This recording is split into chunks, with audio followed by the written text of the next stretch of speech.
हाँ, प्रणाम आचार्य जी। तो मुझे लगता है कि मेरी जीवन शैली लगभग आज के युग की अंगुलीमाल की जैसी रही है। पूरा जीवन स्वार्थ से भरा रहा। किसी ने बताया कि आईआईटी का सबसे बड़ा कॉलेज होता है, वो मैंने कर लिया, वहाँ से बीटेक की आईआईटी खड़गपुर से। उसके बाद किसी ने बताया कि आर्टिफिशियल इंटेलिजेंस में अच्छा करियर बनेगा, मैं आज एआई के सॉफ्टवेयर्स बनाता हूँ। उसके बाद किसी ने बताया कि विदेश में अच्छी लाइफ है, तो फिर मैं ऑस्ट्रेलिया का नागरिक बन गया। लेकिन सच्चाई से कोई आना बाना नहीं रहा। एक ऐसा संयोग हुआ कि जिसकी वजह से मैं सिस्टम के बाहर आके सिस्टम को देख पाया और समझ पाया।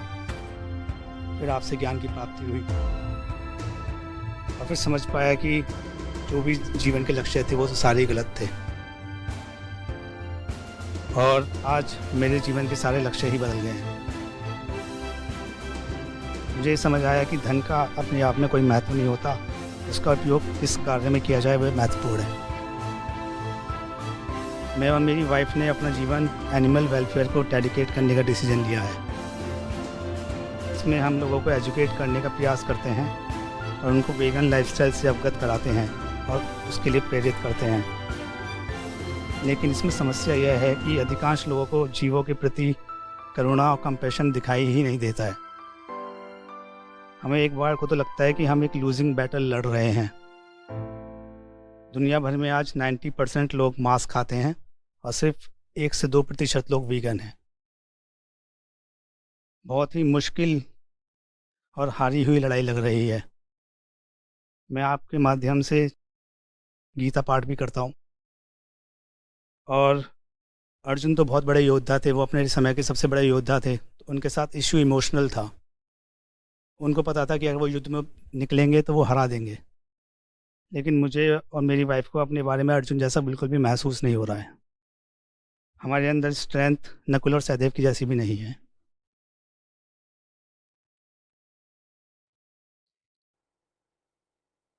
देखिए, थोड़ा सा इसको विस्तार से देखना पड़ेगा।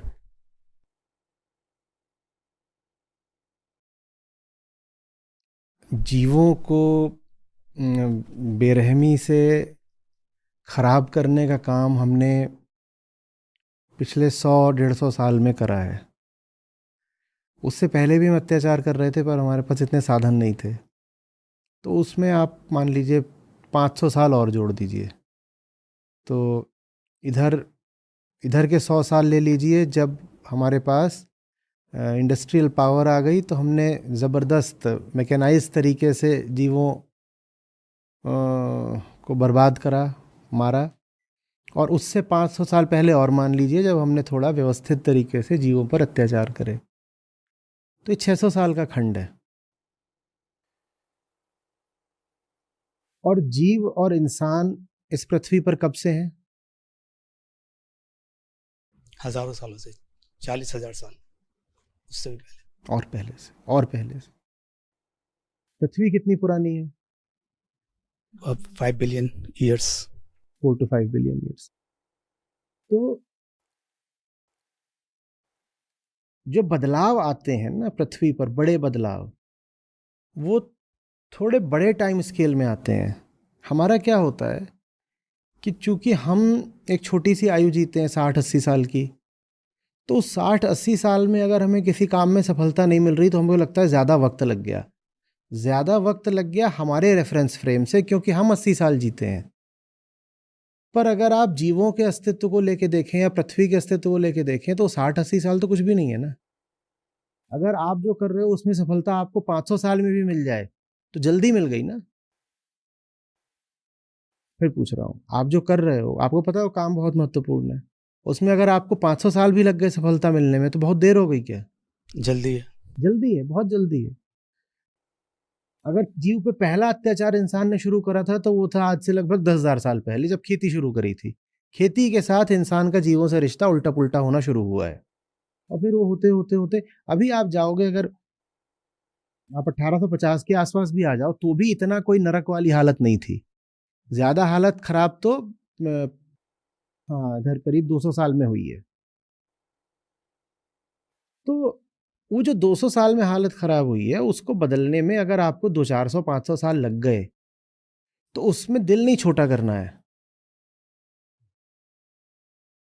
ठीक है, हम जो ये उम्मीद लेके बैठे हैं ना कि 2 साल में ही सब ठीक कर दें, वो 2 साल में नहीं ठीक होगा, क्योंकि वो खराब होते होते हुआ है, सैकड़ों साल लगे हैं तब ये हालत आई है। ये पहली बात। दूसरी बात, ये जो सैकड़ों साल है, ये जो विस्तार है प्राणी का, जीव चेतना का, उसके सामने कुछ भी नहीं है। तो किसी काम में 500 साल लग रहा है तो ये कोई बड़ी बात नहीं हो गई, लगने दो। हमारा काम है प्रयास। उस दिन हम कह रहे थे कि दुनिया में सबसे पवित्र शब्द होता है प्रयास। हमें प्रयास करना है। 500 साल में रंग लाएगा, अच्छी बात है, कोई कोई दिक्कत नहीं हो गई। यही होगा ना, हम नहीं रहेंगे देखने के लिए। तो हमारा उद्देश्य क्या ये है कि हम भी देखें।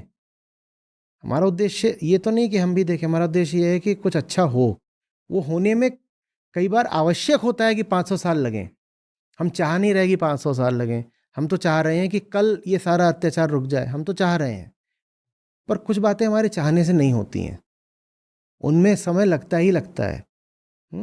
और जब शुरुआत करी जाती है तो कई बार वही लगता है जो आपने कहा, लूजिंग बैटल। अगर आप 2 व्यक्ति हुए हैं जिन्होंने धाराएं बहुत पलटी हैं। जब वैदिक धर्म चरम पर चल रहा था तो बुद्ध आए, उन्होंने धारा पलट दी। और जब बौद्ध धर्म भारत पर पूरा छा गया था तो शंकराचार्य आए, उन्होंने धारा पलट दी। और अगर आप दोनों की ही केस स्टडी देखेंगे तो आपको एक साझी बात मिलेगी। दोनों ने जब शुरुआत करी तो दोनों को बड़ा धुतकारा गया। दोनों कहा गया, इतनी पुरानी चीज़ें तुम कौन होते हो पलटने वाले, पलटेगी ही नहीं। पर पलटी, वक्त लगा लेकिन हुआ।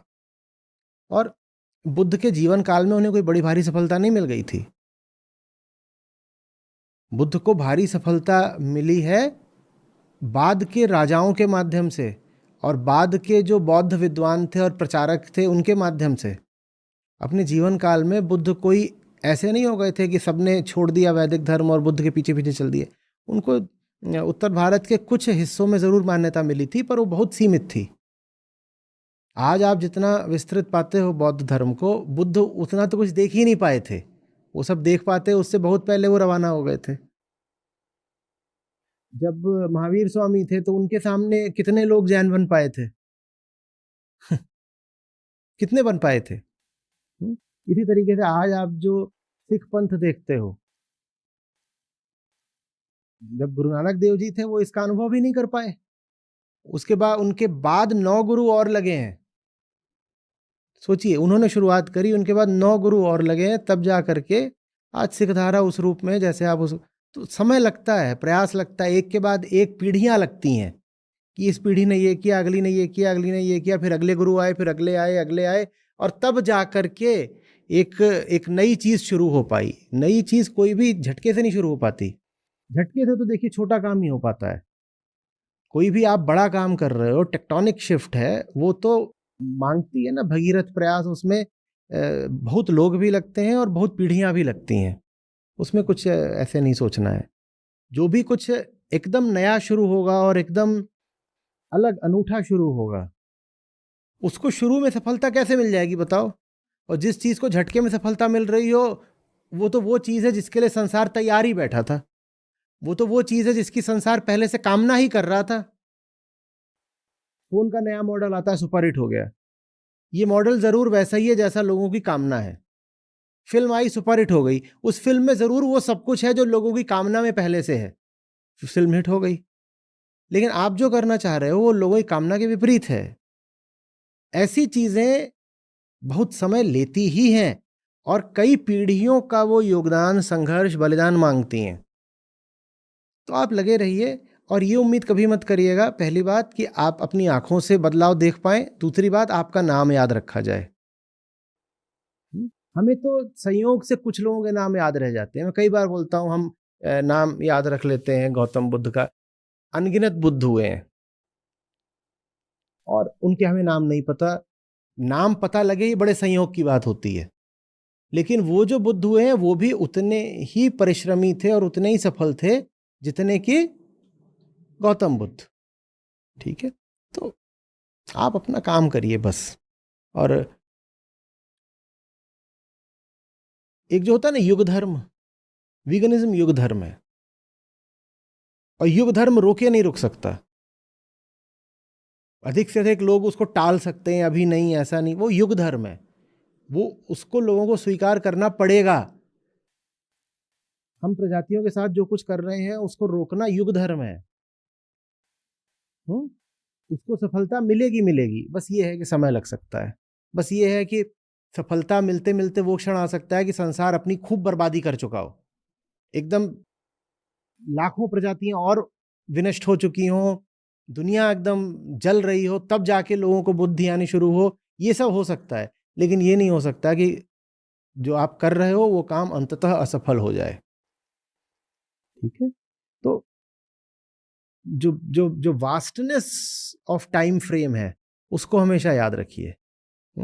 बुद्ध को सफलता मिलने में 500 साल लगे हैं।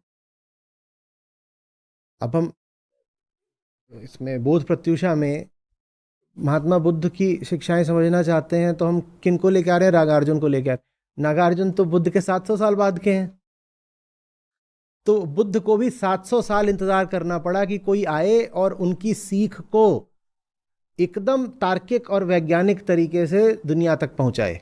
700 साल तो बुद्ध ने इंतजार करा, हम कौन है? ठीक है, तो आप अपना काम करिए। बिल्कुल हो सकता है कि आपने जो काम करा हो वो बीज की तरह हो, आप चले गए हो देह से, उसके 200 साल बाद उन बीजों में अंकुर फूटे, एकदम हो सकता है। आप अपना काम करते रहिए। आज के समय में मीट कंजम्पशन एंड प्रोडक्शन तीसरा बड़ा रीज़न है क्लाइमेट चेंज का। मैं तो मानता हूँ तीसरा नहीं है, ये पहला या दूसरा है। मैंने बार बार ये कहा है और लोगों को ये बात समझ नहीं आती है। नहीं समझ में अपने स्वाद के खातिर और जो भी उनकी आदतें हैं उसकी वजह से वो जीव हत्या करते हैं। तो क्या हमारे पास इतना समय है? पृथ्वी का टेम्परेचर बढ़ चुका है ऑलरेडी 1.5 डिग्री, अगले 5 सालों में अगर वो मैं कह डिग्री भी दूं कि और नहीं है बढ़ समय तो जाएगा। क्या होगा? मैं तो कह रहा हूं कि मेरे देखे आज ये सारी चीजें रुक जानी चाहिए इसी पल, पर ऐसे होता नहीं ना। समय का जो पहिया है ना वो बड़ा भारी है, और वो एक बार मोमेंटम पकड़ लेता है तो उसको फिर रोकने में और पलटने में, जैसे बुद्ध धर्म चक्र परिवर्तन, समय लगता है। एक बहुत विशाल चीज हो और वो एक दिशा में मोमेंटम ले चुकी हो, तो आपको पहले तो धीरे धीरे करके वो मोमेंटम रोकना है और फिर उसको उल्टा पलटना है। वक्त तो लगेगा, और अब हमारे पास वक्त है कि नहीं है, क्या कर सकते हैं? जैसा भी है, तो एक संयोग का खेल है कि हम आप इस युग में पैदा हुए हैं जब वक्त नहीं है, पर अब नहीं है तो अब हम क्या करें? हम तो यही कर सकते हैं कि अपनी 100% निष्ठा और समर्पण से पूरा पूरा काम करें। और इसलिए बोल रहा हूं कि परिणाम की परवाह करोगे तो बहुत जल्दी हतोत्साहित हो जाओगे। प्रयास की परवाह करो, प्रयास जितना कर सकते हो उससे डेढ़ा करो, लेकिन ये मत देखो कि कितनी जल्दी इसका नतीजा आएगा। नतीजों की ओर देखेंगे तो दिल दहल जाएगा। मुझे आंकड़े पता हैं, मैं उन आंकड़ों को हर हफ्ते देखता हूँ, तो बहुत दिल दहलाने वाले आंकड़े हैं। बस जान लीजिए कि बहुत ख़राब हालत है और पूरी जान लगा करके प्रयास करिए जो करना है उसका। धन्यवाद।